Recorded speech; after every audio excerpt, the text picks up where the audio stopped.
Hi, my name is Karen Fabian, and welcome to Living Well, your show for information and inspiration to improve your health and wellness. We've got an interesting show for you today. In our medical mindfulness segment, we're going to start out meeting Maria Broderick. Maria is the program director for the program for Integrative Medicine and Healthcare Disparities at Boston Medical Center, and she's going to be sharing with us different things that hospitals are doing to integrate integrative medicine techniques into patient care. In our Techno Wellness segment, we're going to meet Dr. Glenn Laffel, founder and CEO of Wellcoin. This is a really neat application. I've actually downloaded it on my phone and started to use it. Their goal is to help you get healthy by increasing the frequency and diversity of healthy activities in your life. We're then going to meet in our Ask the Expert segment, Barke. Amber is a clinical psychotherapist and a registered yoga teacher, and she works with people who are facing issues around healthy body image.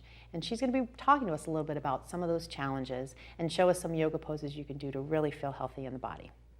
If you're watching our show on the Boston Neighborhood Network, thank you for watching.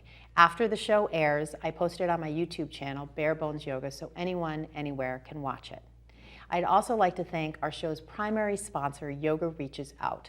Yoga Reaches Out is an amazing nonprofit that uses yoga events around the country to raise money for children's charities. And I'd also like to thank our friends at Zoomies Coffee in Charlestown, 221 Main Street, for being a sponsor of the show as well. So let's get started. Here's Maria Broderick. Hi. Hi, Karen. Thanks for joining us. Thank you for having me. I want to just read a little bit more about your background because it's so interesting. Maria is a state licensed practitioner of acupuncture and Chinese herbal medicine and is nationally board certified in acupuncture.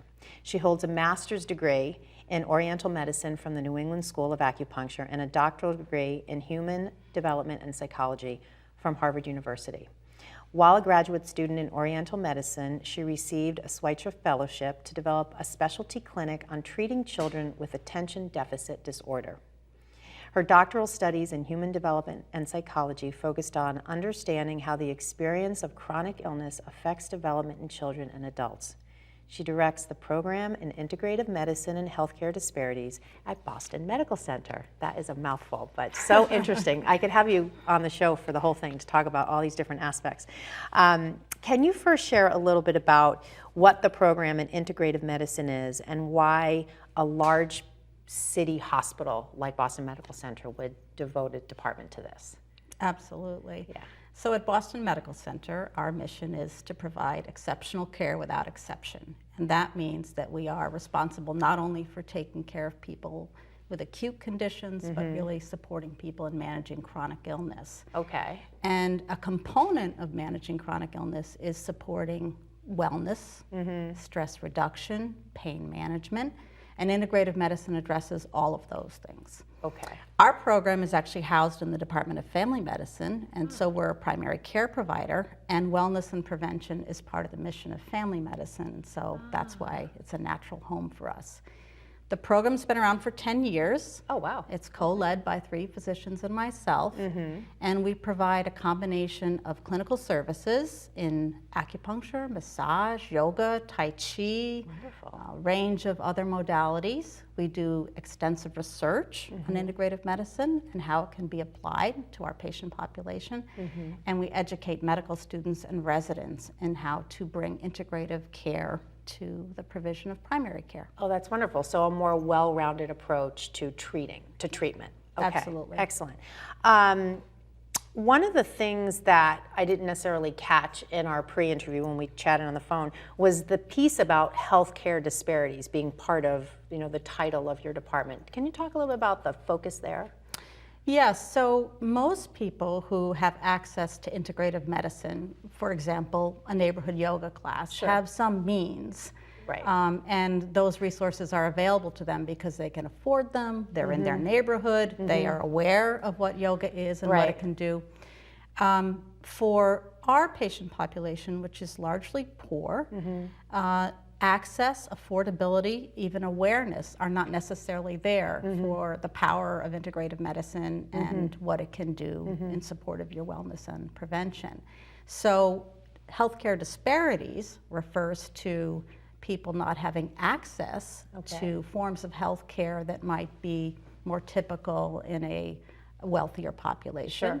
And there's another phrase, health disparities, which refers to certain patient cohorts being more likely to have a higher incidence of certain diseases, and those are often chronic diseases. So we work with both. We work with giving people access to affordable integrative medicine, and we feature programming for chronic conditions like diabetes, chronic pain, depression, where there's a higher incidence in our patient population and a broader need to collaborate across departments to really serve our patients. So this is really in part an effort to give access to a certain population to services that they might not otherwise get: massage, yoga, acupuncture, things like that. Okay, great. So if someone were to come into the department, just talk a little bit about some of the services that are offered, and we touched on that a little bit, but what a typical patient experience might be. Sure. So in family medicine, if you are a patient of our department, then you first have a consult with one of our physicians who's especially trained in integrative medicine. They have a conversation with you, they do a full intake, and then based on their understanding of your health history, what you're facing, they then refer you to a modality that they know from an evidence base would be especially helpful for your situation. Okay. So you might get referred to acupuncture, you might get referred to massage, you might have a recommendation to take Tai Chi for a series of weeks. That's a great prescription from a doctor. I would love to get that. Yes, and in fact, you might get a prescription for food as medicine, because we have a food bank and a kitchen, and our doctors actually write prescriptions for the food bank to have people gain access to the kinds of foods that are good for their That's great. I mean, it's so holistic. It's just like the whole picture of wellness for someone. Absolutely. Before we end, I just want to have you touch a little bit on the study aspect, because I know there are some studies you're doing. You want to talk a little bit about that? Sure. Yeah. So our program is co-led by two physicians who are also trained specifically in how to carry out research in integrative medicine. And we have two primary focus areas for our research: yoga and its application for back pain, and something called an integrative medicine group visit, which is a model that was developed in our program. It's an innovation that takes the medical group visit, which is an opportunity for a doctor to educate a group of patients who are all facing a similar situation. And embedded in that group visit are specific tools from a variety of integrative medicine skill sets. So they teach some mindfulness, some yoga stretches, some acupressure points. That's great. Bringing in a way of helping people develop self-care as well as being educated about their condition, and it creates a community as well of people who can talk to each other about. Support group. Absolutely. Yeah. That is great. It's really cutting edge, and it's really looking at people from the holistic perspective, which is so inspiring, and certainly we all hope medicine's going in that direction. So that is great. Well, thank you so much for joining us. This has been so interesting. And on our next segment, we're going to segue to talk about technology and wellness, so stay tuned. We finally bought a place. You seriously have enough saved to do that? We've been putting a little aside each month. So at the end of the month, we have nothing left to save. How is my account overdrawn? When it comes to financial stability, don't get left behind. Get tools and tips for saving at feedthepig.org. Hi, and welcome back. In our Techno Wellness segments, I look for companies that are using technology in interesting ways to improve health and wellness. And today we're going to meet Dr. Glenn Laffel. Dr. Laffel is a physician and health technology entrepreneur, having started several technology companies, including his current venture, Wellcoin, which focuses on improving health. His clinical work was in transplant cardiology at Brigham and Women's Hospital, and he holds a PhD in health policy and management from MIT. Welcome to the show. Thank you, Karen. Great to have you. Between your clinical work as a transplant physician and your previous work as a founder of other technology and wellness companies, what was it about a health-related application that interested you? Well, it was really it began with the heart transplant work that I did. That was a long time ago now. Yeah. It was, late 80s and early 90s. Many, not all, but many of the patients that we saw had ended up in this very dire situation because they had neglected their health. And all of these people knew what constituted healthy behavior. They knew they had to eat right, they knew they had to keep their bodies moving and certainly take their medications, and yet they still ended up seeing a heart surgeon. Exactly. Yeah. And then, of course, the procedure. Now it's kind of more routinized than Yeah. it was then, but at that time it was a big deal. Yeah. And here we are giving these people a complete new chance at life.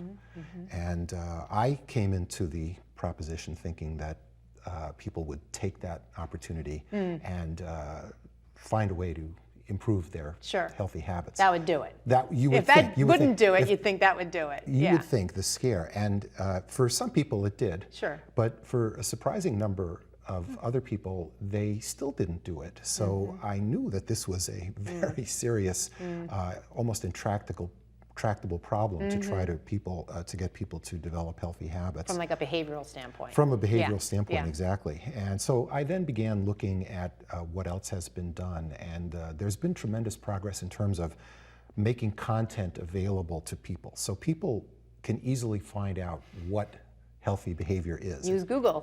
Exactly. Yeah. Or WebMD, or Yeah, you yeah, name yeah. it. Another example is the First Lady's Let's Move campaign against childhood Sure. obesity.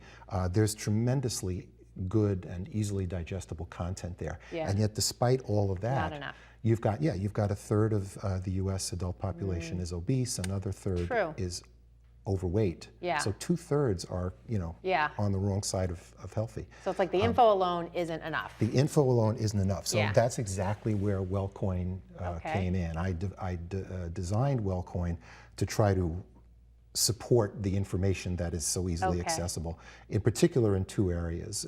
One is in rewards. It's well established that if a person can work towards a reward of any sort, whether Yeah. it's financial or physical good or a discount or a gift card, they will be more likely to begin changing their behavior towards healthy behavior. Okay. And the other is simply data.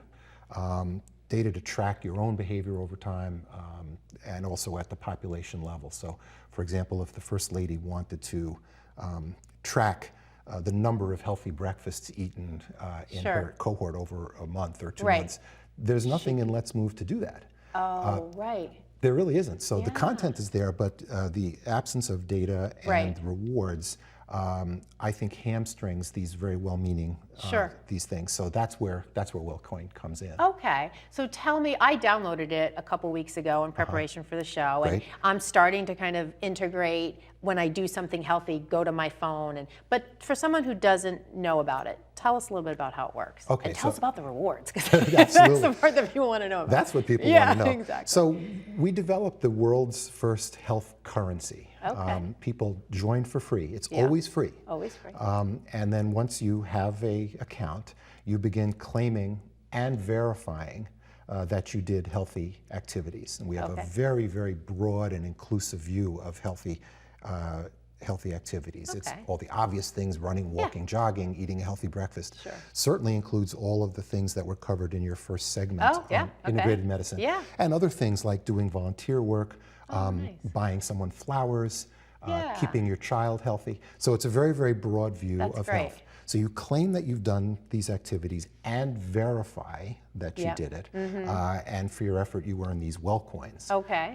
And after a while, you've earned enough Wellcoins to where you can qualify for some of these rewards that are in our marketplace. So now I'm going to get to the answer to your get me question. to the Yeah, prizes. so we have about 180 different rewards Okay. on Wellcoin right now that are put there by about 65 different partners of ours, and these include Reebok, Skechers, Puma, Whole Foods Market, Legal Seafoods, Pure Bar, NFLshop.com. So if you're still looking for your Yes. your Tom yes, Brady jersey, yes, I can get it there you if can I cash in run your around Wellcoins. and do some things. Okay, Exactly, great, you can do all great. that. And they're all priced. All of these rewards are priced in Wellcoins, so that as soon as you've earned enough Wellcoins by claiming and verifying your healthy activities, you just redeem the Wellcoins and you get the reward. That is great. About how many people are involved in this? Do you have like user data to? Yeah, so we're in the tens of thousands of Wow, users now. that is and, really cool. Growing very rapidly. So this kind of thing from a behavioral standpoint can help shape behavior in a positive direction. I mean, there's general studies that point that out, or in your own experiences in the use of the application, do you see that kind of thing? Do you look at that kind of thing in terms of?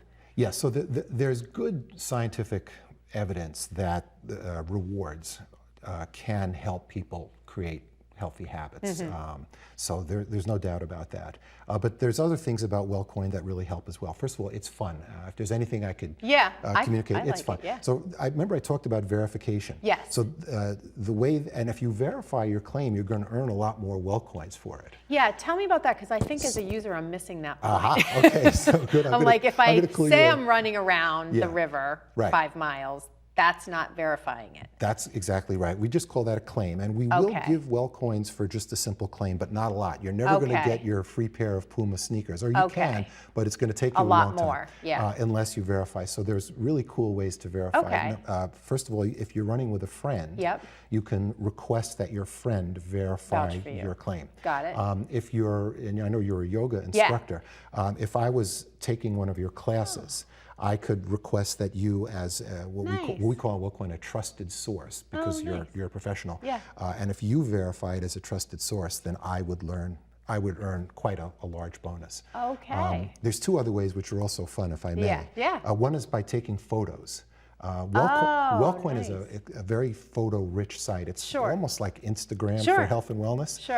When you're flipping through an activity feed, just like on Instagram, you're seeing photos. It's people have taken photos to verify their claims. So in a yoga class, somebody might be in a beautiful pose, warrior one, or whatever it is. If they've had a healthy salad, they're going to snap a photo of the salad. If I run around the river, I can take a picture of my sneakers on the pavement of the Charles River. You can, or the Charles itself. And then those photos get reviewed by members of the community. Simple 1 to 5 scale, and if you get a 5, then you get a big bonus. And then the last way is for those of your viewers who are already using Fitbit and Strava and Runkeeper, things like that. We are integrated with those apps and devices. So if you as a user permit us to do so, and only if you permit us, you have access. Right, we could pull out your steps from Fitbit fabulous. And so on. So that you don't even have to go on to Wellcoin. And at the end of the day, we, on our end, will create a post for you with the verification bonus. So people have a lot of fun figuring out which way to verify. They want their friends on the site because the friends can help them verify, and so there's a social aspect. That is great. That is great. So before we go, just explain to us how we get the application. For someone that's sitting there with their phone, they don't have it, what do they do? It's real easy. So it's free. You just you could go to the web, www.wellcoin.com, or the app is available in the App Store for if you have an Apple phone, or on Google Play for Android. So it's real easy to get. It's free. Just get it, start downloading. And, I love it. I'm going to start taking pictures of everything. Now I'm all jazzed up. I didn't know about that verification part, so I'm into that. Thank you so much. This was so interesting. Love it. Totally love it. All right, stay tuned, because we're going to transition to our next segment on healthy body image.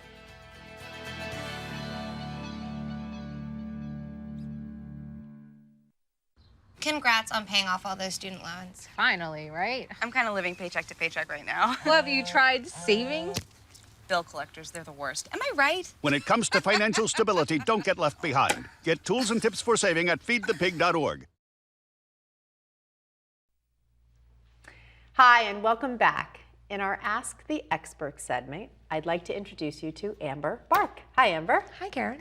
Amber is a clinical psychotherapist and a registered yoga teacher in Cambridge, Massachusetts.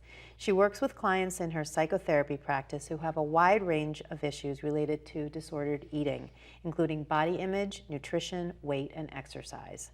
Her groups and individual sessions draw heavily on mindfulness and body-based techniques, empowering clients to help develop more ease in their body and in their minds. Welcome to the show. Thanks for having me.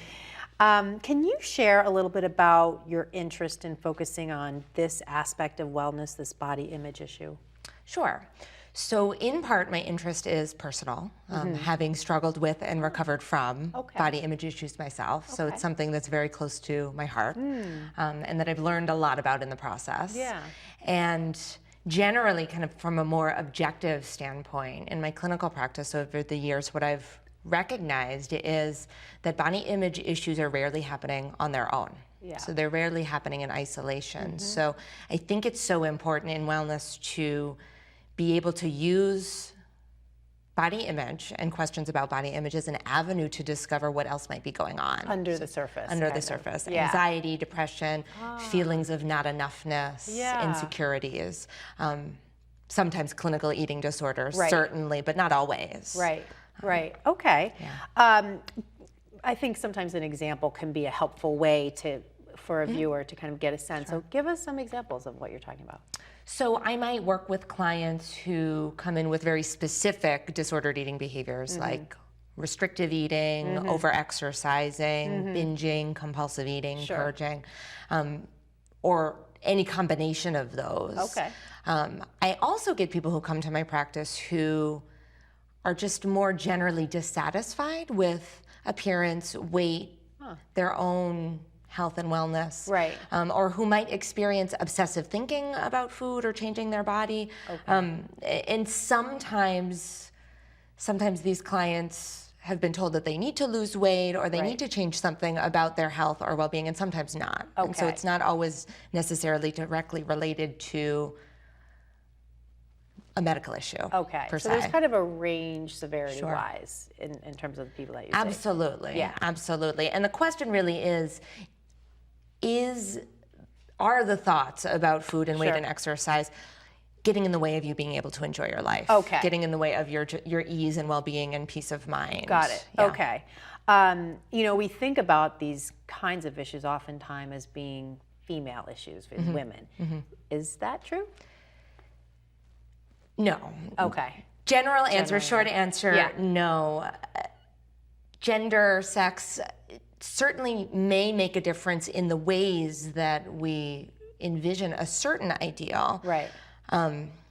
However, what we're learning nowadays is there's pretty much an ideal for anyone, for men, women, people in midlife or mid-age range. Different races and ethnicities have their own subcultures and subgroups that might subscribe to a different or certain ideal. So we don't want to assume that anybody's not affected by body image issues. You don't rule anybody out. Right. And we also don't want to assume that we know what that ideal is. Yeah. It doesn't necessarily look a certain way. Okay.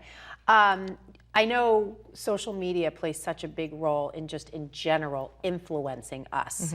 But I imagine there must be lots of ways it influences people in this area. Sure, of thinking and absolutely. being. Absolutely. So I actually wrote an article about this. I co-authored an article with a colleague of mine, Marcy Anderson Evans. Okay. And this article was published. I had to look up the name of the article so I remembered. In the Renfrew Perspectives Professional Online Journal. So it's available to viewers if they'd like to read more about social media. And it's called The Digital Reality, What Clinicians Need to Know About Social Media and Disordered Eating. Now, social media has just moved everything faster and made everything more expansive. We're more exposed, we're more vulnerable. We've known for many years that media in general has had a pretty debilitating effect on body image. One of the statistics that's most staggering about media in general is that Americans spend between $20 billion and $60 billion per year, per year on dieting and diet-related products. Wow. That's more than we spend on education. Wow. And that wouldn't be so upsetting if diets actually worked. We have very little evidence to suggest that they do work. So whether it's social media or media in general, the critical question to ask is, are we receiving a message that is intended to make us believe that there's something wrong, right? That we're not good enough, we're not thin enough, we're not tan enough, we're not, looking any certain way enough. Because somebody kind of drive sales of these to drive sales, billions of dollars. So somebody is benefiting from that message, that unattainable ideal. That I think with social media in particular, now it just spreads faster. And we're less mindful. It's just a click here and a click there, and we see it and we're bombarded. The viral phenomenon, right? Well, I know we're going to talk a little bit about, maybe we can kind of integrate that when we bring Alicia on. Not only just things we can do in terms of shapes of the body, because as I said in the intro, you're also a yoga teacher, but also different techniques. So do you want to bring Alicia on at this point and talk a little bit about some of the shapes, or how do you want to do that? You want to bring Absolutely. Sure. Okay, let's bring her on. Alicia, come on up. Thanks for joining us. All right. So do you want to talk through some of the different poses? I can talk through the poses and say a little bit about why different shapes might be useful Yes, in that would be good. balancing and managing body image issues. Okay. So the first shape we have is tree pose. Okay, so this is like a classic yoga posture It's for someone classic watching yoga who's never done posture, any yoga. And it can be done, it can be modified for all levels, Yep. for any body. You can take this by holding your hands on the back of a chair, Yeah. or you can take it next to a wall. Yep. You can kickstand the lifted foot Yep. into the inner ankle, or even the calf, or even the inner thigh. Yep.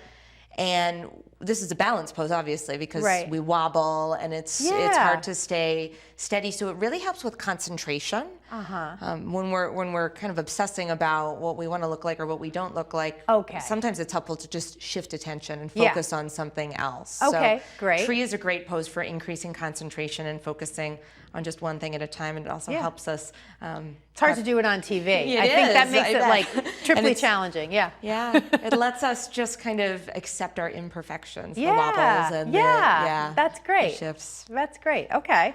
What else? So next we have, if you can, Alicia, fold forward, hinging from your hips with your feet out, hips width or wider. Okay. This is a forward fold. So Okay, this is what great. we call in Vinyasa Yoga ragdoll. Right. This is very modifiable by bringing something underneath the forearms like a block. Okay, Or so you can also take this on a chair. So if she Okay. had a chair right in front of you, she could not bend over as far if she had low back tightness or hamstring tightness. Okay. Now, this forward fold, as well as any other forward folds, they're down regulating, they're soothing, they're calming Okay. for the mind. So this is a really balancing shape for working with the nervous system. Great.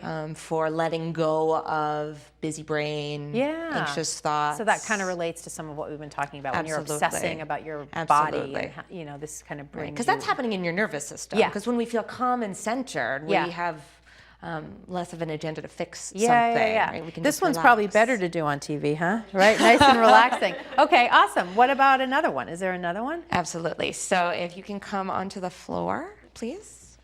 Lovely assistant. Yeah. And so I'll show bridge. And so there are different versions of bridge pose. And this is a more active shape. Yeah. So she that has her looks like feet hips width apart, and she's lifting her hips up. So That's a she's good using, stretch, right? It's a good stretch for the front line of the body. So Yeah. it opens up through the heart and through the solar plexus. Yeah. Which, if you think about it, these are spaces we collapse in when we're feeling self-conscious. Okay. And so this works in opening some of those energetic spaces. It also just works with cultivating strength. Yeah. Now you can support this. You can make this a restorative shape, and she's going to grab the block. Oh, great. By just sliding a block right underneath the hips, or a pillow or a bolster. You don't have to have a block at home Yeah. to do this. Yeah, yeah. And then this becomes restorative. She's not using any effort to have her hips lifted, and she's just able to relax. Yeah, so you can kind of amp it up into or the kind of pose. dilute it a little bit. Absolutely. Yeah, energy-wise. Great. Yeah. That is awesome. Well, come on up to seated there. We'll get you kind of upright. That is just great. I mean, I love it. Sounds like there's not only just the techniques of speaking, but also the shapes that you do. All of it blends together really to kind of help address these issues. Absolutely. Yeah. Right. Yeah. It's Excellent. an integration, mind and body. Yeah. Now you teach yoga classes. Where are you teaching? I teach at Prana Power Yoga. Okay. Exclusively. Yeah. In the Cambridge location. Cambridge location. Yeah. Okay, great. Awesome. So people can go take your classes there. Absolutely. All right, awesome. Well, thank you so much for coming on the show. Thanks so It's much, been Karen. great to have you. And stay tuned. We're going to wrap it up after this.